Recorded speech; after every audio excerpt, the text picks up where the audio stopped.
Assalamualaikum warahmatullahi wabarakatuh. Nama saya Rani Metrolisan. Saya akan mempresentasikan mengenai pemeriksaan akuntansi 2 audit aset tetap.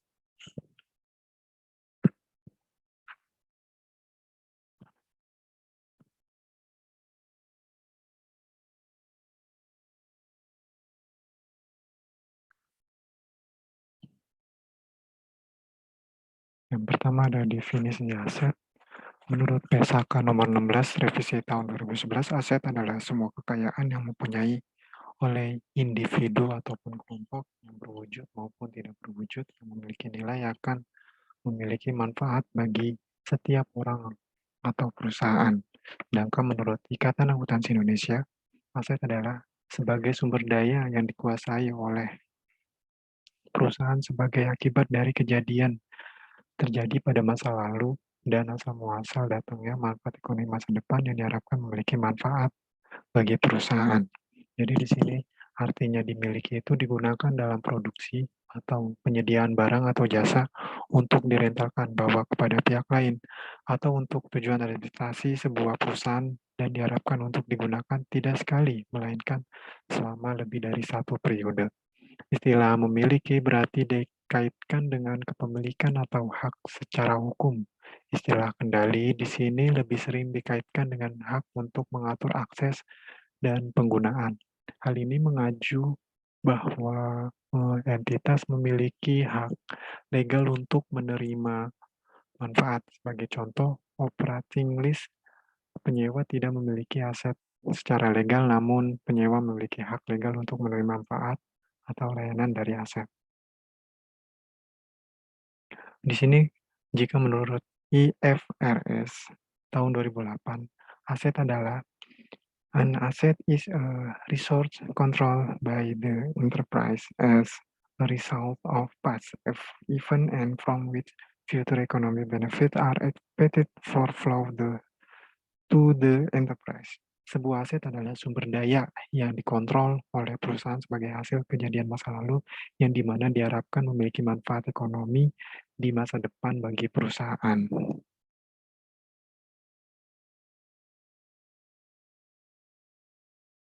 Di sini memiliki manfaat artinya dapat digunakan sendiri atau bersama aktiva lain dalam produk, barang, dan jasa yang dijual oleh unit usaha. Dapat ditukar dengan aktiva lain, dapat digunakan untuk melunasi hutang, dapat dibagikan kepada kepemilik perusahaan.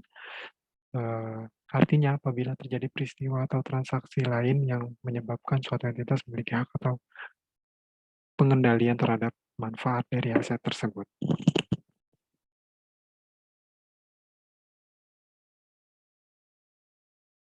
Berikutnya ada karakteristik asetnya. Aset memiliki karakteristik yang berbeda dengan komponen laporan keuangan lainnya, sehingga Anda dapat mengenali aset dengan melihat karakteristiknya. Adapun karakteristik aset yaitu yang pertama memiliki manfaat ekonomi yang diperoleh atau manfaat yang akan datang, dikuasai dan dikendalikan oleh perusahaan hasil dari transaksi atau peristiwa di masa lalu. Dan di sini memiliki manfaat itu yang tadi artinya dapat digunakan sendiri atau bersama aktiva lain dalam produksi barang atau jasa yang dijual oleh unit usaha, dapat ditukar dengan aktiva lain, dapat digunakan untuk melunasi hutang, dapat dibagikan kepada pemilik perusahaan. Nah, dikuasai dan dikendalikan oleh perusahaan.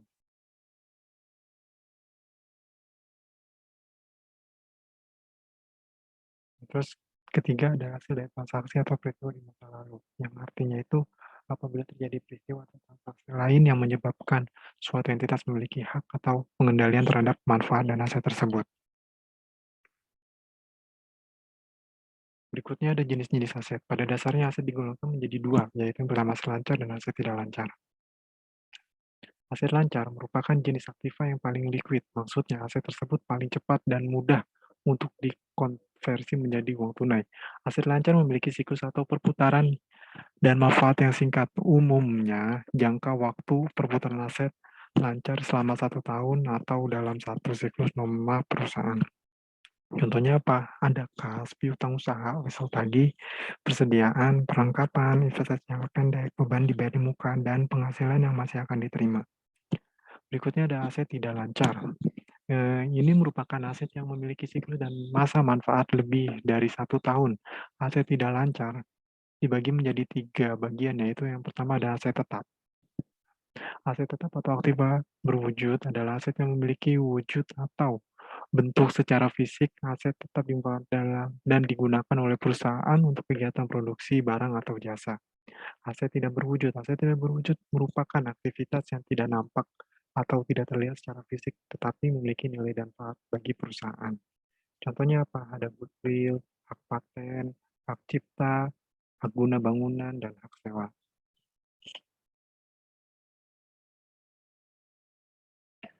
Aset tidak lancar itu ada investasi jangka panjang. Investasi merupakan suatu aset yang difungsikan dengan tujuan untuk mendapatkan pertumbuhan kekayaan. Investasi jangka panjang yang dimaksud meliputi semua investasi jangka panjang yang dilakukan oleh perusahaan, baik di masa sebelumnya atau masa sekarang. Ini ada tujuan audit aktiva tetap. Yang pertama untuk memeriksa apakah terdapat internal kontrol yang cukup baik atas aset tetap. Yang kedua untuk memeriksa apakah aset tetap yang tercantum di laporan posisi keuangan atau neraca betul ada, masih digunakan, dan dimiliki oleh organisasi. Yang ketiga untuk memeriksa apakah penambahan aset tetap dalam tahun berjalan atau periode yang diperiksa betul-betul merupakan suatu kapital ekspeditur diotorisasi oleh pejabat perusahaan yang berwenang, didukung oleh bukti-bukti yang lengkap dan dicatat dengan benar. Yang ketiga, untuk memeriksa apakah penarikan aset tetap sudah dicatat dengan benar di buku dan telah diotorisasi oleh pejabat yang berwenang. Berikutnya, untuk memeriksa apakah pembebanan penyusutan dalam tahun periode yang diperiksa dilakukan dengan cara yang sesuai dengan standar akuntansi keuangan, konsisten, dan apakah perhitungannya telah dilakukan dengan benar atau secara akurat. Berikutnya untuk memeriksa apakah ada aset tetap yang dijadikan sebagai jaminan.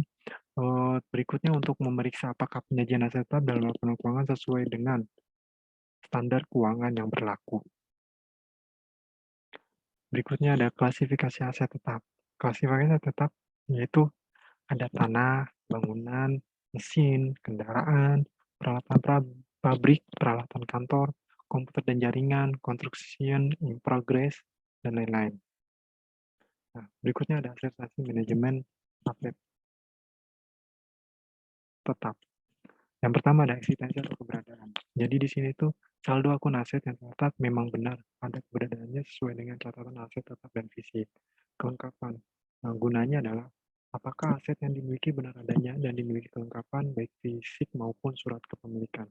Dilakukannya penyajian dan pengungkapan itu agar saldo akun aset tetap disajikan dengan benar sesuai dengan perhitungan depresiasi yang sudah dilakukan oleh manajemen dan diungkapkan secara transparan kepada sesuai dengan kebijakan aset yang telah ditentukan. Nah, berikutnya ada hak dan kewajiban. Ini gunanya jadi aset tetap yang dimiliki benar-benar hak perusahaan, bukan aset sewa ataupun pinjaman. Berikutnya ada penilaian dan alokasi. Jadi itu aset dinilai dan dialokasikan sesuai dengan akunnya dan dinilai berdasarkan penyusutan yang telah ditentukan oleh manajemen. Di sini berikutnya ada proses pemeriksaan aset tetap atau fixed asset. Cara pemeriksaan adalah sebagai berikut. Yang pertama ada substantif test.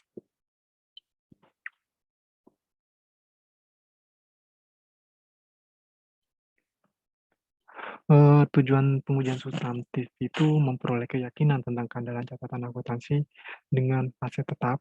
Yang kedua, membuktikan keberadaan aktiva tetap, keberadaan aset tetap, dan keterjadian transaksi yang berkaitan dengan aset tetap yang dicantumkan di neraca. Yang ketiga, membuktikan hak kepemilikan klien atas aset tetap yang dicantumkan di neraca.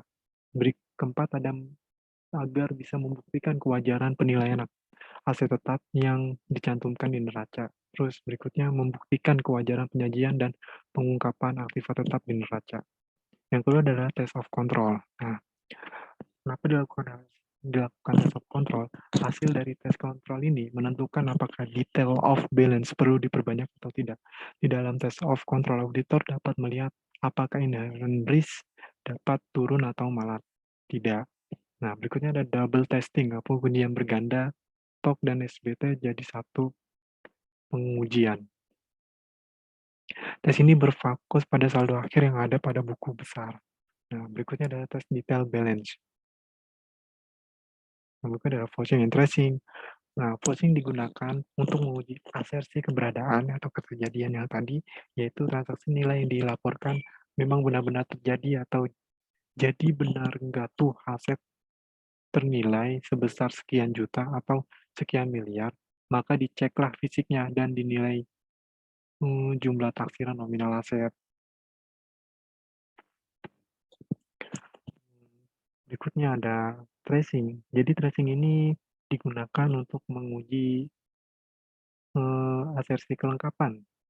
Jadi tuh semua dokumen transaksi atau keuangan yang terjadi atau telah dicatat dan dilaporkan ini dilakukan untuk mengecek ketika terjadi pengalian hak atau resiko aset tetap sudah lengkap dicatat dan dilaporkan atau belum.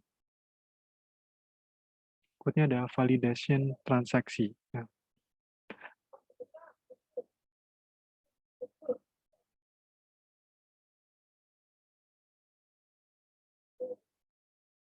oh, ya, berikutnya ada validasi transaksi, yaitu untuk memastikan dan mengetahui kebenaran apakah aset yang dimiliki benar-benar sama nilainya atau terdapat selisih kelebihan dan kekurangan nilai aset tetap. Berikutnya adalah analytical prosedur.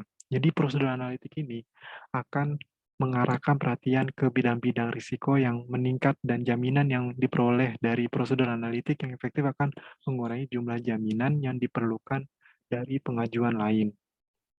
Terakhir ada asset of name, karena pada saat validasi terdapat proses update barang, jika terdapat data transaksinya diubah baik, ditambah item atau dikurangi item, atau diubah datanya atau yang lainnya, maka auditor perlu melakukan update ke data catatan transaksi juga. Berikutnya ada audit program prosedur pemeriksaan audit aset tetap. Nah, yang pertama kita harus mempelajari dan evaluasi internal kontrol atas aset tetap. Nah, ini masuk ke dalam test of control. Yang kedua, kita meminta kepada klien mengenai top schedule serta supporting schedule aset tetap yang berisikan saldo awal, penambahan serta pengurangan-pengurangannya dan saldo akhir baik untuk harga perolehan maupun akumulasi penyusutan. Kegiatan ini termasuk dalam substantif test dan test of detail balance. Nah, yang ketiga, kita memeriksa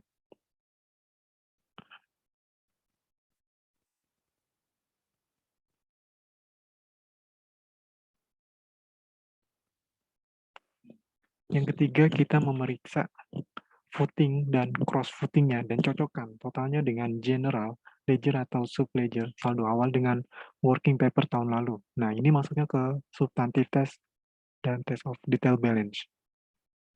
Berikutnya ada FOS, penambahan serta pengurangan dari aset tetap tersebut untuk penambahan lihat approval-nya dan kelengkapan supporting dokumennya. Untuk pengurangan dapat dilihat dari otoritasnya dan jurnalnya, apakah sudah dicatat dengan betul. Misalnya bila ada keuntungan atau kerugian atas penjualan aset tetap tersebut. Selain itu, periksa penerimaan hasil penjualan aset tetap tersebut. Ini masuk ke dalam double testing atau pengujian berganda.